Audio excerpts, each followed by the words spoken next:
Hello friends, நான் உங்கள் கணேஷ். நீங்கள் பார்த்துட்டு இருக்குது டேஸ்ட் வித் அண்ணாச்சி. ஃபுல்லாக எல்லா ஊர்லேயும் நல்லா மழை பெய்யுதுங்க, அடைச்சி பெய்யுது. அடி வீட்டுக்குள்ளேயே உட்காந்துட்டு இருக்கோம். இந்த டைமில் சுட சுட ஒரு வடை சாப்பிட்டா எப்படி இருக்கும்? நம்ம வழக்கமாக சாப்பிட்ற மசால் வடை, கீரை வடை அதெல்லாம் விட்டுட்டு எங்கள் ஊரான இந்த திருநெல்வேலி சைடு செய்யக்கூடிய ஒரு சூப்பரான கார வடை தாங்க இன்னைக்கு செய்ய போகிறோம். வெளியே கிறிஸ்பியாகவும் உள்ள சாஃப்டாகவும் தேங்காய் சட்னி வச்சு சாப்பிட்டா அவ்வளோ செம்மையாக இருக்கும். இப்போ அந்த கார வடையை எப்படி செய்யறதுன்னு இந்த வீடியோக்குள்ளே போய் பார்க்க போகிறோம். அதுக்கு முன்னாடி நம்ம சேனலை இது வரைக்கும் சப்ஸ்கிரைப் பண்ணாதவங்க சப்ஸ்கிரைப் பண்ணி சப்போர்ட் பண்ணுங்க.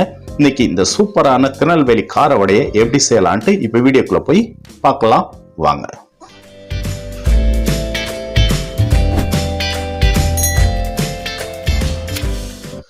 ஓகே ஃப்ரெண்ட்ஸ், நம்ம இதுக்கு ஒரு 200 கிராம் பட்டாணி பருப்பு, அதாவது கடலைப்பருப்பு மாதிரியே தான் இருக்கும். நம்ம நிறைய பேர் கடலைப்பருப்புன்னு நினச்சி தான் வாங்குகிறோம். ஆனால் அதுக்கு பேர் பட்டாணி பருப்பு. கடையில் கேட்டாலே கொடுத்துருவாங்க, பலசர கடையில். அது ஒரு 200 கிராம் வாங்கி நம்ம இதை ஊற போட்டுக்கலாம். அது கூடயே 1/4 பங்கு உளுந்து. நான் இந்த டம்ளரில் ஒரு டம்ளர் வந்து பட்டாணி பருப்பு எடுத்திருக்கேன். அதில் 1/4 பங்கு உளுந்து, அதாவது 200 கிராம் உளுந்து பட்டாணி பருப்பும் ஒரு 50 கிராம் வந்து உளுந்தும் எடுத்து அலசி நல்லா ஊற வச்சிடலாம். இது ஒரு 2லேருந்து 2.5 மணி நேரம் போதுங்க. மேக்ஸிமம் 2 மணி நேரமே போதும், உங்களுக்கு அரைக்கிறதுக்கு சரியாக வரும். எனக்கு இந்த பருப்பு இப்போ 2 மணி நேரமாக ஊறி வந்திருக்கு. உளுந்து பருப்பும் இந்த பட்டாணி பருப்பும் நல்லா ஊறி வந்துருச்சு. இதை ஒரு மிக்சி ஜாருக்கு மாற்றிக்கலாம். நீங்கள் கிரைண்டரில் அரைக்கிறதா இருந்தால் கூட அரைச்சிக்கலாம், ஒன்றும் பிரச்சனை இல்லை.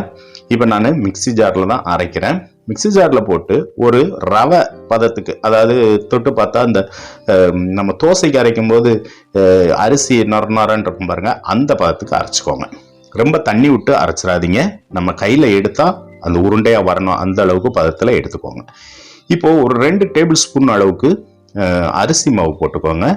கூடவே இது கடலைப்பருப்புங்கிறதுனால அது கொஞ்சம் வாயு இருக்கும், அதனால் கொஞ்சமாக காயப்பொடி, தேவையான அளவு உப்பு சேர்த்துட்டு இதை நல்லா ஒரு முறை கலந்து விட்டுருங்க. இந்த அரிசி மாவு, காயப்பொடி, உப்பு எல்லாம் அந்த கடலைப்பருப்போடு சேர்ந்து வர அளவுக்கு நல்லா இந்த மாதிரி கலந்து விட்டுக்கோங்க. பதம் இந்த அளவுக்கு இருக்கணும். ரொம்ப குழுன்னு இருந்துடக்கூடாது, ரொம்ப கட்டியாகவும் இருந்துடக்கூடாது, ஒரு இடைப்பட்ட பதம். இப்போது நம்ம ஒரு பெரிய பல்லாரி வெங்காயத்தை பொடிசாக கட் பண்ணி சேர்த்துருக்கேன். கூடவே ஒரு பச்சை மிளகாய், உங்கள் காரத்துக்கு தகுந்த மாதிரி கூட 1ஓ 2ஓ சேர்த்துக்கலாம். அப்புறம் கொஞ்சமாக இஞ்சி சாப் பண்ணி சேர்த்துக்கலாம், கொஞ்சம் கருவேப்பிலை சேர்த்துக்கலாம். அவ்வளோதாங்க.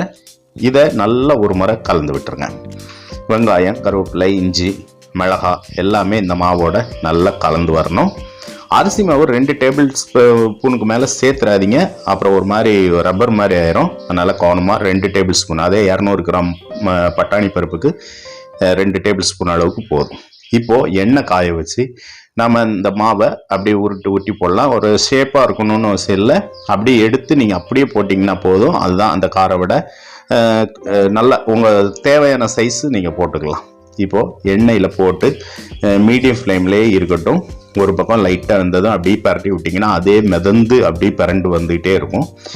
எப்படி நீங்கள் மாற்றி விட்டிங்கன்னா நல்லா மீடியம் ஃப்ளேம்லேயே வேக வைங்க. ரொம்பவும் ஹையாக வச்சிங்கன்னா வெளியே செவந்துரும், உள்ள மாவு வேகாமல் இருக்கும். இந்த மாதிரி மாற்றி விட்டு இந்த மாதிரி நல்லா செவந்து வந்தோடனே எடுத்துடலாங்க. இந்த கார வடை டேஸ்ட்டு ரொம்ப செம்மையாக இருக்கும். அதே இந்த நம்ம சவுத் ஏரியாவில் வந்து இந்த எல்லா டீ கடையிலையும் வந்து இந்த கார வடை இருக்கும், ஹோட்டல்ஸ்லேயும் இருக்கும். அவ்வளோ டேஸ்ட்டாக இருக்கும். சாம்பார் சாதம், தயிர் சாதம், டீக்கு கூட எல்லாத்துக்குமே இதை வந்து பழைய சோத்துக்கு கூட நாங்கள் இதை வந்து சைடிஷாக யூஸ் பண்ணோம். அவ்வளோ டேஸ்ட்டாக இருக்குங்க. இந்த மாதிரி ஒரு கார வடையை நீங்களும் செஞ்சு பார்த்து இந்த மழை நேரத்தில் என்ஜாய் பண்ணுங்க. ரொம்ப ரொம்ப அருமையாக இருக்குங்க. சிம்பிளாக முடியும். கண்டிப்பாக இதை செஞ்சு பார்த்துட்டு உங்களோட கருத்துக்களை வந்து இன்பாக்ஸில் சொல்லுங்கள். நம்ம திரும்ப ஒரு வீடியோவில் சந்திக்கலாம். ஓகே ஃப்ரெண்ட்ஸ், பாய்.